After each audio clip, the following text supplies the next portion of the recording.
Welcome students of class 8th in social studies period. Today we will read and explain the rest part of chapter 1 of history and also exercise. हम यहाँ से start करेंगे page number 6 से. Sources of studying modern period, मतलब modern period को पढ़ने की या ध्यान में रखने के सोर्सेज कौन से हैं. How we get all these above discussed information. It is all because of the Britisher were so curious as they knew the importance of the records and the preserved all the relevant data in written forms. Every instructions, plan, policies, decision, agreement, investigation had to be clearly written up by them. Once they were drafted, then studied and finally executed. This conviction produced as an administrative culture of memos, noting and reports. कह रहे हैं हमने जो भी ऊपर information पढ़ी है उसके बारे में, मतलब ब्रिटिशर जो हैं वो ये उनको ये पता था कि उनको रिकॉर्ड जो रखे जाते हैं उनकी महत्ता बहुत अच्छे से पता थी और उनको कैसे सुरक्षित रखना है ये भी वो जानते थे. वो क्या करते थे कि हर एक चीज़ को रिटन में करते थे और फिर उनको जो है संभाल के भी रखते थे. जो भी रिपोर्ट बनाते उनको बड़े आराम से संभाल के रखते थे. The best example of it is seen in the reports to the home department. Not only the Britisher also felt the importance of the preservation.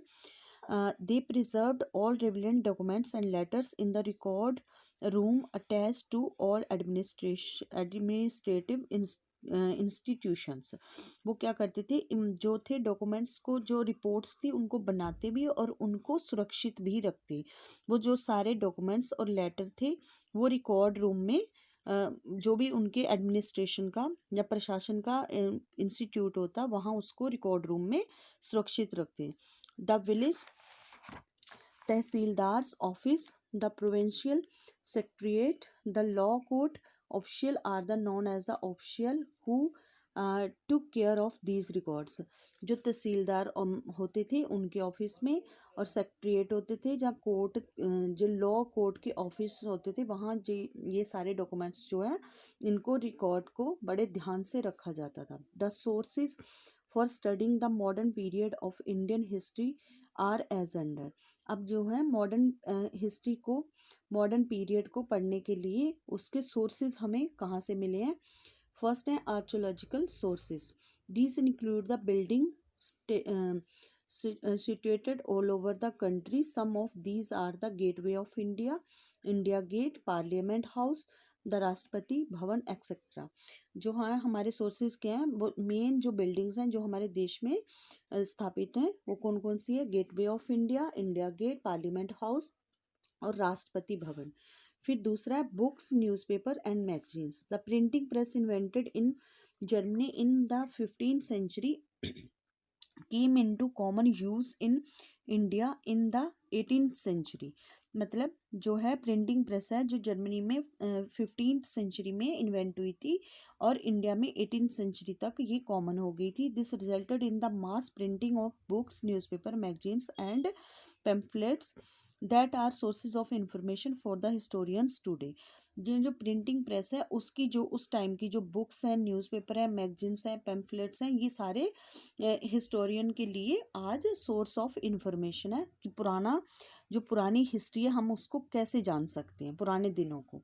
Books were printed both in English and in the various regional language. जो books थी English में भी होती थी और regional जो उनकी क्षेत्रीय भाषा थी उनमें भी प्रिंट होती थी. Many biographies of the great people were published which give us the authentic information about the people and the times in which they lived.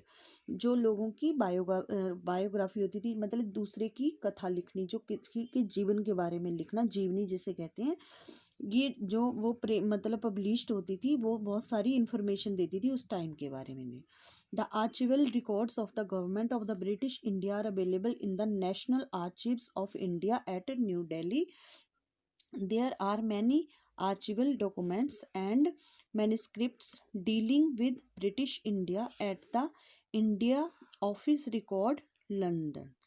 कह रहे हैं जो आर्चिवल रिकॉर्ड्स हैं गवर्नमेंट ऑफ ब्रिटिश की, ब्रिटिश इंडिया के, वो अभी भी national archival of India at New Delhi, मतलब जो उनके रिकॉर्ड्स हैं पुराने वो अभी भी इंडिया में न्यू दिल्ली में हैं। और जो there are many archival documents and manuscripts dealing with British India, जो ब्रिटिश इंडिया के टाइम में मतलब जो रिकॉर्ड्स हैं वो मतलब इंडियन के ऑफिस जो है लंदन में भी हैं, मतलब कुछ रिकॉर्ड जो हैं भारत में भी हैं न्यू दिल्ली में, और कुछ रिकॉर्ड जो हैं वो लंदन में भी ऑफिस में हैं। The records of the archives are kept in a series dating from 1748. Documents in English, Arabic, Persian, Urdu, Sanskrit, etc. are available. जो रिकॉर्ड्स हैं वो सीरीज से रखे गए हैं 1748 डेट के हिसाब से, और वो रिकॉर्ड्स जो हैं वो इंग्लिश में, अरेबिक में, पर्शियन में, उर्दू, संस्कृत, इन सारी भाषाओं में और सारी भाषाओं में भी हैं। Government museum in Chennai, Mumbai and Kolkata also possesses original documents of that time, मतलब जो गवर्नमेंट म्यूजियम है चेन्नई में, मुंबई में, कोलकाता में, उन वहाँ भी ये सारे जो डॉक्यूमेंट्स हैं अभी भी उपलब्ध हैं। Like letters written by Jawaharlal Nehru and Mahatma Gandhi, जो लेटर्स जवाहरलाल नेहरू ने और महात्मा गांधी ने लिखे थे वो अभी भी उपलब्ध हैं। कहाँ? म्यूजियम्स में। कंडक्शन ऑफ सर्वेज, जो सर्वे होता है कि किसी चीज़ की जो है पूरा ब्यौरा रखना। The British also began the practice of conducting surveys. The survey of India was set up at Dehradun, जो मतलब elaborate maps were drawn up showing the location of the towns and the cities with various geographical features, flora, fauna, etc. The first surveyor general of Bengal was appointed in 1767. The first surveyor general of India was appointed in 1815। जो सर्वे होता है वो उसमें ये देखा जाता है कि कौन सी सिटी में कौन कौन सी पोजीशन पे है, वो उसका पूरा मैप ड्रॉ किया जाता है। तो कह रहे हैं जो सर्वे इंडिया का सेटअप किया गया वो कहाँ किया गया था? पहले देहरादून में। और जो जनरल ऑफ बंगाल था उसको पहला सर्वेयर बनाया गया 1767 में। और the first surveyor general of India ये कब बनाया गया? 1815 में। स्टूडेंट्स इसी के साथ आपका जो है चैप्टर फिनिश हो जाता है। और आपकी एक्सरसाइज है part A, choose and write the correct option. First है dash was seen as the prize possession, France, Britain, London या इंडिया। तो इसमें आएगा Britain. Britain was seen as the prize possession. Second, that the rule of East India Company began in India and as a result India become a colony of dash। Colony किसकी बनी थी? Option है France, Germany, Russia या Britain, तो ये Britain. Third है the dash were producing goods on a large scale, people, factories, British या French. तो जो गुड्स है उनको प्रोड्यूस कौन करता है? Factories. The factories were producing goods on a large scale. Fourth है the records of the archives are kept in series dating from dash. Options are 1917, 1757, 1748 या 1947। तो राइट ऑप्शन इज 1748। फिफ्थ है the modern period began in dash with the coming of the industry revolution. England. Options are England, France, Europe या Japan. तो right option is Europe. Six है the survey of India was set up at dash, Calcutta, Delhi, Bombay या Dehradun. Right option is Dehradun. Part B, fill in the blanks. Number one, there was a change in the nomenclature of the subcontinent and it came to known as dash under British rule। तो option में मतलब fill in the blanks में आपने India भरना है। Second है James Mill divided Indian history into Hindu, Muslim and dash. तो dash में आपने ब्रिटिश भरना है, BRITISH। थर्ड है fill in the blanks the British also began the practice of conducting dash. तो डैश में सर्वेज, SURVEYS। फोर्थ है in the modern period many man and women begin to write and express their anger dash joy sorrow and other experiences. Fourth, filling the blanks में आप लिखोगे ideas. Fifth है the British thought survey were dash effective.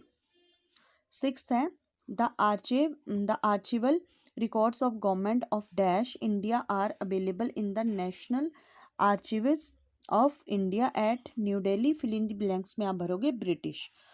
Next है C, part C, tick the correct statements. First है colonization means the subjugation of a country by a more powerful country। ये आपकी statement टिक है, सही है। Second है in 1600 a group of English traders founded English East India Company in Kolkata. यहाँ ये cross है, कोलकाता नहीं है इसका आंसर। नेक्स्ट है third, in India the modern period begins with the battle of Plassey in 1757 where in EEIC 1। ये भी क्रॉस है। फोर्थ स्टेटमेंट है the official documents help us to understand what the people of the country think. ये भी cross है। Fifth है all the sources of information were produce by illiterates. जो है सोर्सेज ऑफ, ये भी आपकी जो है स्टेटमेंट क्रॉस है। नेक्स्ट पार्ट डी है give short answer for the following questions. First है who enter India as trader and thus establish their trading ports.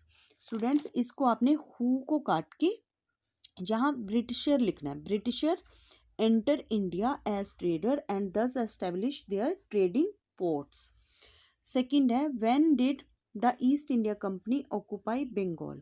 तो इसका आंसर लिखना है in 1757 the East India Company occupied, फिर लिखना Y को काट के IED, occupied Bengal. Third question है what was one of the most important result of the industrial revolution. Third answer आपका पेज नंबर 6 पे है और ये आंसर है आपका under the heading the industrial revolution in the Europe and its influence. यहाँ लिखना है one of the most important result of the industrial revolution was the foundation of colonialism. ठीक है।